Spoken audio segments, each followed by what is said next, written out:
quite honestly, the guy that played Tamaki, he's 20 years old. I mean, I'm not. And I can have a youthful voice, but the thing is that there were many times when Tamaki's voice would drop down, and he would be this kind of a character. He would be very smooth.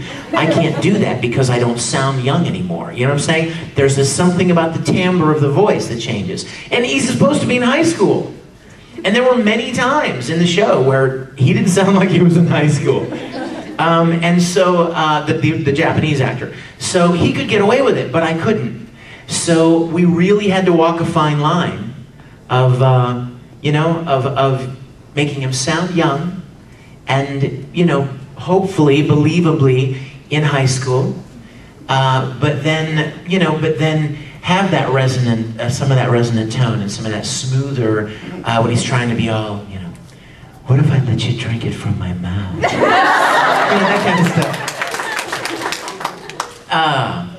And Caitlin pointed out, do we have the second one ready? Caitlin pointed out very early on that Tamaki seems to be an amalgam of 3 of my bigger roles. I don't know if you thought about this at all. He is smooth like Dark Mousy. But he's very articulate and very intelligent and very well educated like Fi. But then he freaks out! Like Ed. So, and you know what?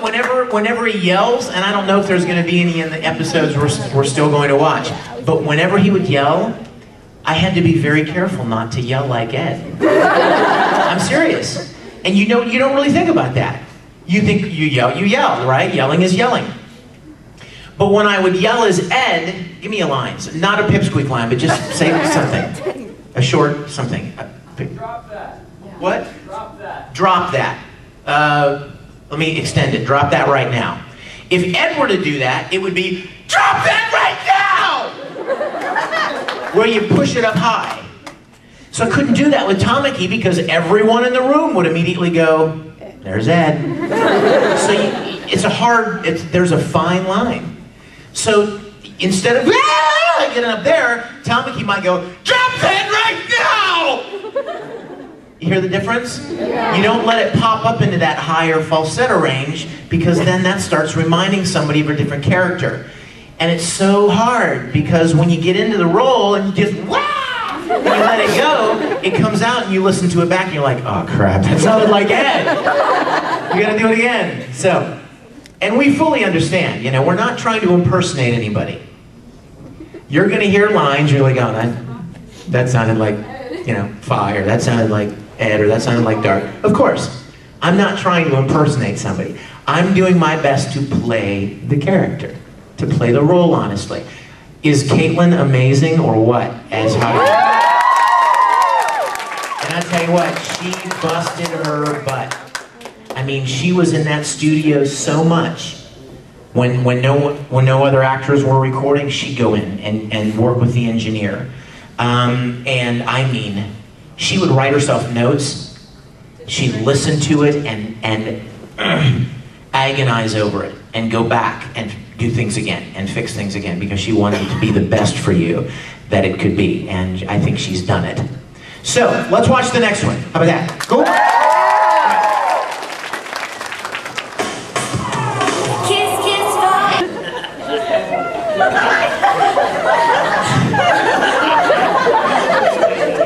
I only thought I liked this show. Now I know I like this show. Oh my God. Well, the bad news is that we've got to give them time to set up for the next panel, so we're not going to be able to watch the third one. But the good news is that we've got about 15 minutes to chat. So, who's got a question? Anyone? Yes. I've had directors in the past say that the only way you can portray a character is to have many similarities with the character that you portray. Don't go there. I was just wondering, what do you find similar in yourself with the character that you portray? Wow, that's a really good question. What?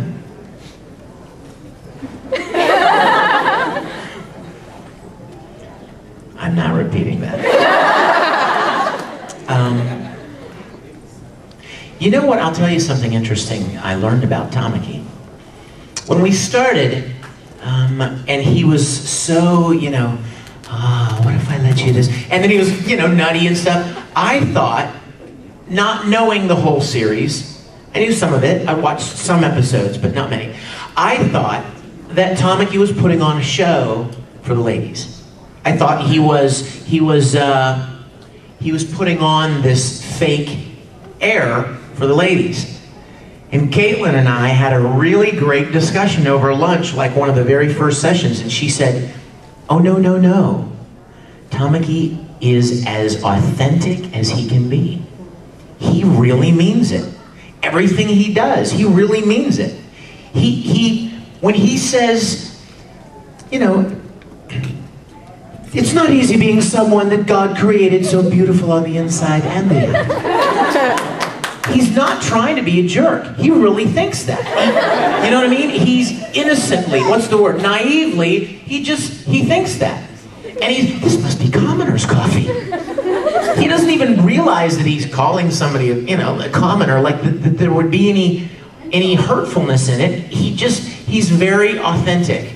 And all of the different mood swings, he genuinely feels those things. He's not putting on any kind of a show. And when I realized that, when she told me that, I'm like, oh, that really changes the way I would want to play him. If he really means it, when he looks into one of his guests' eyes and says something, he's really trying to make her happy. He's not just trying to make up a bunch of garbage. He really means it. And as you see more episodes, how many have seen the whole series?